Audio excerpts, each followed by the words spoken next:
When I found the second bank statement with my name on it, the one I never opened, my hands went cold. It was my signature at the bottom, but I didn't remember signing anything.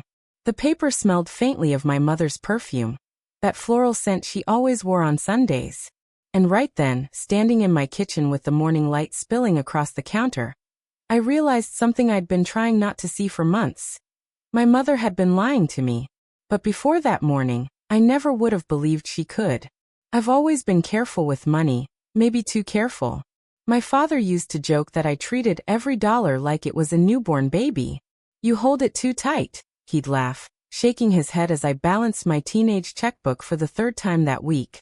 He meant it lovingly. I grew up in a house where bills were paid late and debt collectors called often. My parents fought about money more than anything else. When I finally started earning a steady income, I promised myself I'd never repeat that pattern. I learned to live below my means, save first, and splurge only on birthdays. It wasn't exciting, but it was safe. After Dad passed away, it was just Mom and me for a while. She didn't handle the finances well. She never had, and sometimes I'd catch her avoiding her mail, stacking unopened envelopes in a neat pile as if they'd vanish on their own. I helped her when I could, paying off her smaller debts, buying groceries, making sure the lights stayed on. So when I got a promotion last year and told her I wanted to invest properly, maybe start saving for a small property, she smiled with pride. "You're so much like your father," she said, placing a gentle hand over mine. He always wanted to make sure everyone was taken care of. Then, a few weeks later, she made a suggestion that at first seemed harmless. "You're earning so much now," she said one evening while we were having tea in her living room. "You should let me help you manage it. I know all the little tricks, tax deductions, interest accounts. You could save thousands." I remember hesitating, stirring sugar into my cup. "Mom, I think I've got it under control. I already have a plan." "Oh, I know you do, sweetheart," she said, smiling that patient motherly smile that somehow made me feel like I was still 12. "But managing finances is complicated. You don't want to get caught up in paperwork and mistakes. Let me take care of it. I've done it before for your father, remember?" That line, "for your father," hit me in the heart. It wasn't true, not really, but she said it with such conviction I didn't have the heart to argue. I wanted her to feel useful again, needed again. So I agreed. It started small. She helped me open a high-yield savings account. She said she'd handle the transfers and keep track of the statements since she was already in touch with the bank. I gave her access, thinking it was temporary, a way for her to stay busy and close. At first, everything seemed fine. Every few weeks she'd call to update me. "Interest rates are up again. Or your savings look strong, honey." Her tone was warm, proud, motherly. I trusted her completely. But little things began to shift. Whenever I asked for a statement, she'd say, "Oh, I'll show you next time you come over." When I mentioned checking something online, she'd say, "Oh, that system's such a mess, better to let me handle it." It wasn't suspicious then. Just odd. I told myself she was being protective, maybe a little controlling. But that's how she's always been. From the way she'd rearrange my pantry to how she'd still remind me to carry a sweater, just in case. Still, something about the money made me uneasy. One Sunday afternoon, I stopped by her house unannounced. She was in the kitchen, humming as she made tea, her face lighting up when she saw me. "Well, this is a surprise," she said, setting out her best china like it was a special occasion. "I was in the neighborhood," I said, smiling. "Thought I'd stop by." As we talked, my eyes drifted to her desk by the window, cluttered with envelopes, bank flyers, and a half-open folder marked "Accounts Private." My stomach tightened. "New accounts?" I asked, trying to sound casual. "Oh, those." She waved a hand dismissively. "Just old paperwork. You know how banks keep sending nonsense." But the way she quickly slid the folder under a stack of magazines told me otherwise. After tea, while she went to water her plants, I lingered by the desk. I shouldn't have looked. I know that. But something in me needed to know. Inside the folder were two statements, one for the account I recognized, and another with my name, but a different number. Same bank, same address, different balance. The second account had thousands in it, far more than what I remembered transferring. My chest tightened as I flipped through the pages, tracing my own forged signature. I heard her footsteps returning, and I quickly slid the papers back. "Everything okay, sweetheart?" she asked, her tone light but her eyes sharp. "Yeah, I lied. Just stretching my legs." That night, I couldn't sleep. I replayed every conversation, every time she'd smiled and said, "Trust me." I wanted to believe there was an explanation. Maybe she'd opened the second account to protect my savings. Maybe it was an oversight. But deep down I knew. The next morning, I called the bank. The man on the line confirmed what I feared. There were indeed two accounts under my name. One joint, one solely in mine, opened by a power of attorney authorization. My mother's name.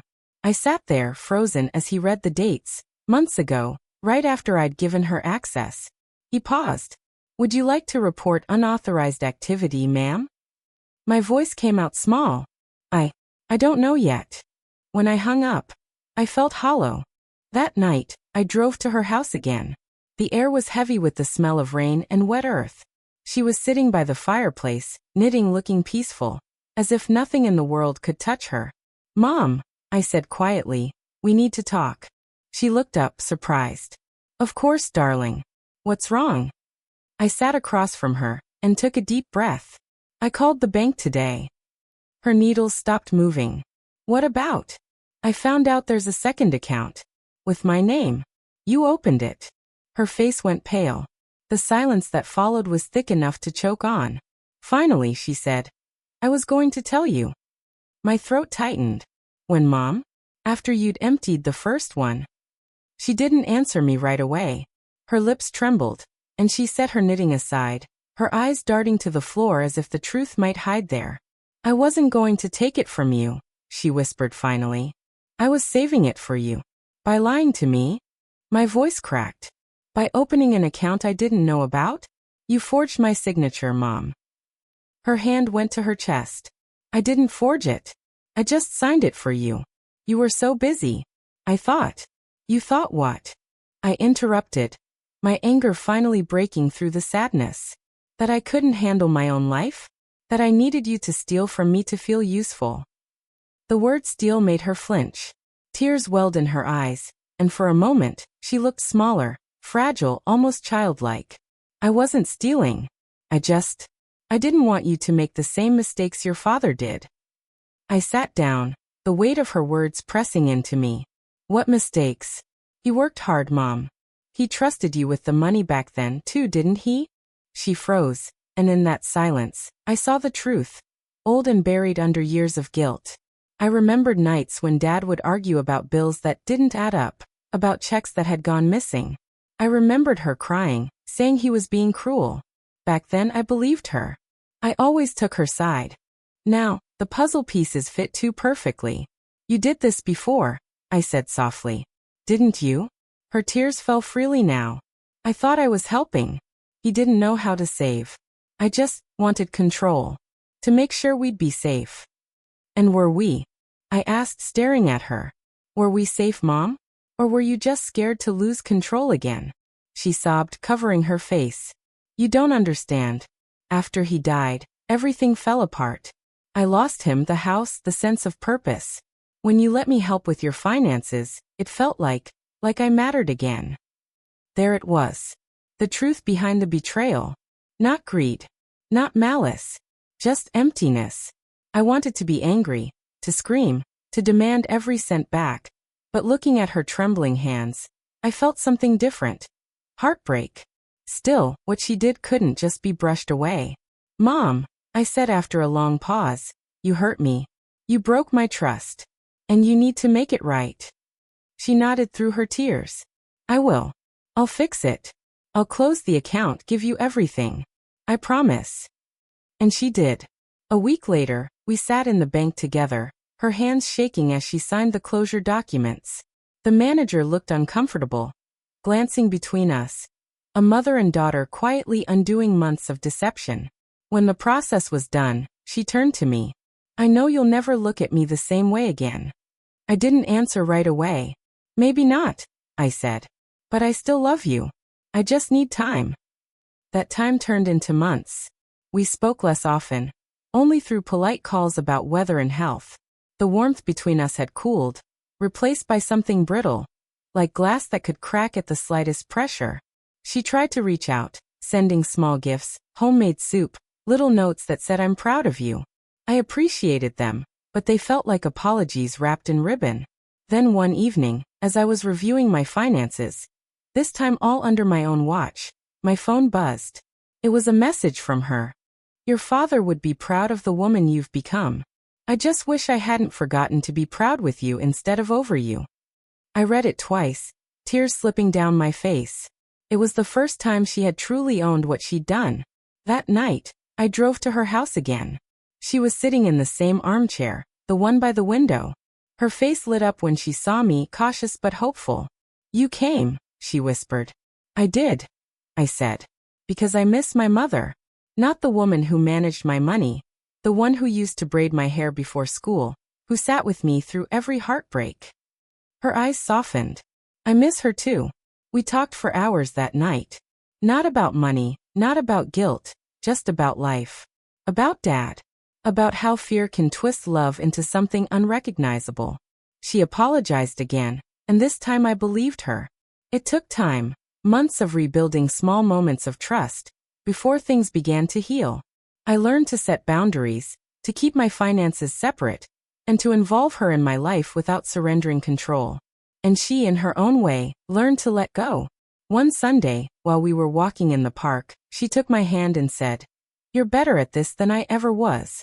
You have a good head and a good heart. I should have trusted that." I smiled. Maybe now we can both start over. She nodded. Maybe we already have. It's strange, the way betrayal doesn't always end in hatred. Sometimes, it ends in quiet understanding. In two people realizing they hurt each other out of fear, not malice.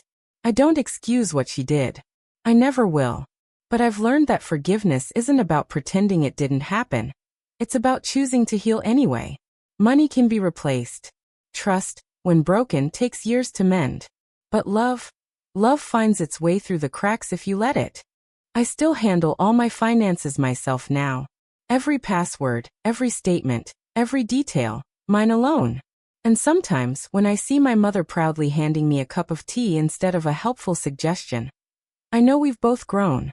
Not as parent and child, but as two women learning how to respect each other's boundaries and forgive.